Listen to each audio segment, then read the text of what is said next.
Human beings have always looked up at the night sky with a sense of wonder. We are a curious species. Since the dawn of consciousness, we have asked profound questions about our place in the universe and our destiny within it. This deep-seated curiosity extends beyond the present moment. We yearn to know what comes next. Will the harvest be plentiful? Will our children live in a world of peace? This desire to peek behind the curtain of time is not a modern invention. It is a fundamental part of the human experience, a thread connecting us directly to our most distant ancestors who gathered around fires, whispering stories about the future. The universe is vast and often feels unpredictable. To our ancestors, nature was a powerful force that could bring great fortune or sudden disaster. In a world without the scientific tools we have today, they sought patterns and signs everywhere. They believed the universe was speaking to them, offering clues about the path ahead. This quest for knowledge was more than just simple curiosity.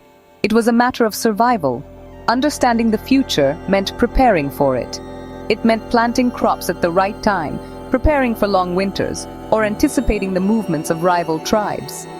The future was a mystery, and they were determined to solve it.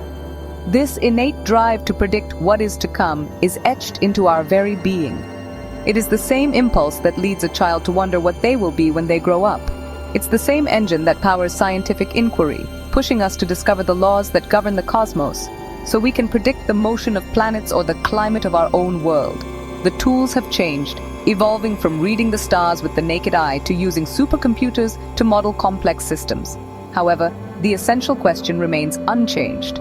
What does tomorrow hold? This timeless quest binds every generation together in a shared journey of discovery. Imagine standing on a vast open plain thousands of years ago. The sky above is a brilliant tapestry of stars, unobscured by the city lights that dominate our modern nights. For ancient peoples, this celestial dome was not just beautiful, it was a map, a clock, and a sacred text.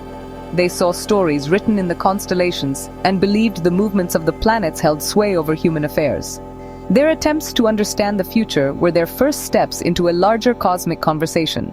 They were our earliest scientists and philosophers, using the best information they had to make sense of a magnificent and mysterious universe, a tradition we proudly continue today.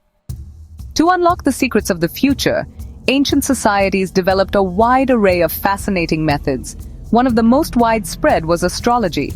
People in civilizations from Babylon to Egypt and Greece meticulously charted the stars. They believed that the position of the sun, moon, and planets at the moment of a person's birth could shape their personality and destiny.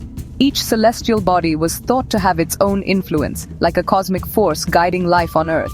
A king might consult an astrologer before a major battle, believing the alignment of Mars, the planet of war, could determine victory or defeat. This was a science of its time. Another common practice was looking for signs in the natural world. This is often called augury. Specially trained priests, or augurs, would observe the flight patterns of birds. Did they fly to the left or the right? Were they flying in a group or alone? Each detail was interpreted as a message from the gods, an omen of good or bad fortune. They also practiced haruspicy, which involved examining the internal organs of sacrificed animals, especially the liver. They believed the liver was the seat of life, and that its shape, color, and markings could reveal divine will and foretell future events for the entire community. Dreams were also seen as powerful windows into the future. In ancient Egypt and Greece, dreams were not just random thoughts from the sleeping mind. They were considered direct messages from gods or spirits. People would visit special dream temples or oracles, hoping to receive guidance. A pharaoh might dream of 7 fat cows followed by 7 thin cows and interpret it as a prophecy of 7 years of abundance, followed by 7 years of famine. This wasn't just a story, it was a call to action, prompting them to store grain and prepare for hardship. It was a practical way of managing resources based on a perceived glimpse of what was to come. Beyond the sky and the earth, some cultures sought answers through direct communication with spirits. Oracles, like the famous Oracle of Delphi in Greece, were revered figures. A priestess, believed to be a channel for the god Apollo, would enter a trance-like state and deliver cryptic prophecies. These pronouncements were often poetic and ambiguous, requiring careful interpretation. Kings and commoners alike would travel great distances to ask the oracle questions about war, politics, and personal matters. These methods, from stars to entrails to divine whispers, all stemmed from a deep belief that the universe was an interconnected system, and by carefully observing its parts, one could understand the whole.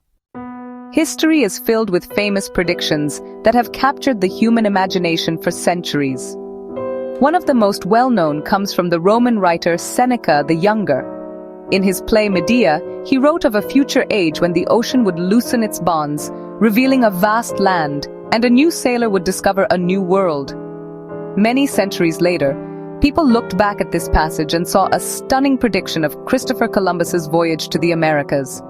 It seemed to foretell a time when humanity would cross the great Atlantic Ocean, breaking the known boundaries of their world and connecting continents that were previously unknown to each other. Another fascinating example comes from the writings of Nostradamus, a 16th century French astrologer and physician. He wrote a book of nearly 1,000 four-line poems, or quatrains, that was said to predict future events. His followers claim he foresaw everything from the French Revolution to the rise of Adolf Hitler, and even the September 11th attacks. For instance, he wrote of Hister, a name strikingly similar to Hitler, and described great conflicts. The language he used was highly symbolic and vague, allowing for many different interpretations. This ambiguity is key to why his prophecies remain so popular and endlessly debated even today. However, when we examine these predictions through a scientific lens, their accuracy becomes far less certain. Seneca's prophecy was likely a poetic reflection on the human spirit of exploration, not a literal vision of the Americas. The Romans knew the world was round. The idea of new lands beyond the ocean was a logical, if imaginative, extension of that knowledge. Similarly, the prophecies of Nostradamus are so cryptic that they can be made to fit almost any major historical event after it has already happened. This is a classic case of confirmation bias, where we seek out and interpret information in a way that confirms our existing beliefs. So, did these ancient seers truly see our modern world? The evidence suggests it is highly unlikely. Their predictions were not specific blueprints of the future. There are no ancient texts that predict the internet, smartphones, or space travel to the moon. Instead, they spoke in broad, universal themes: war, famine, discovery, and the rise and fall of great leaders. These are timeless aspects of the human story.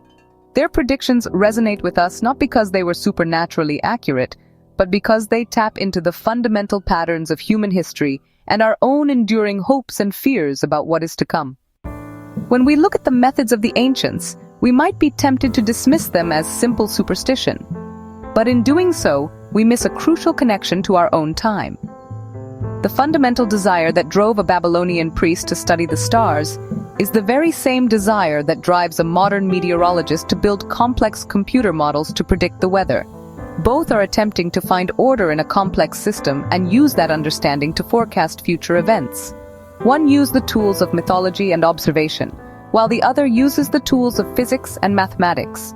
The goal, however, remains the same. Think about the world we live in now. We are surrounded by prediction. Your favorite streaming service uses an algorithm to predict what movie you will want to watch next. Economists create sophisticated models to forecast the stock market. Climate scientists use supercomputers to simulate the future of our planet's climate. We no longer look at the flight of birds, but we do analyze massive data sets, searching for patterns that can give us an edge, whether it is in business, science, or even our personal lives. We have, in a sense, built our own modern oracles made of silicon and code. The prophecies of our modern oracles are also delivered in a language that can seem cryptic to the uninitiated, filled with statistics, probabilities, and margins of error. Just like the Oracle of Delphi's ambiguous verses, these modern predictions require interpretation. A forecast that gives a 60% chance of rain is not a guarantee of a downpour, but a statement of probability based on available data. We still have to make a decision. Do I bring an umbrella? Our relationship with the future is still a dance between data and intuition, between what the model says and what we choose to do. Ultimately, what we can learn from our ancestors is not how to predict the future with perfect accuracy. Instead, we learn about ourselves. Their attempts to know what lies ahead reveal a deep human need for meaning, control, and hope in the face of an uncertain universe. They remind us that we are part of a long, unbroken chain of inquiry. While our methods have become vastly more powerful, the dream of knowing tomorrow remains a powerful force, propelling us to explore, to innovate, and to keep asking questions about our collective destiny on this small, fragile planet we call home. The cosmos is still speaking, and we are still learning how to listen.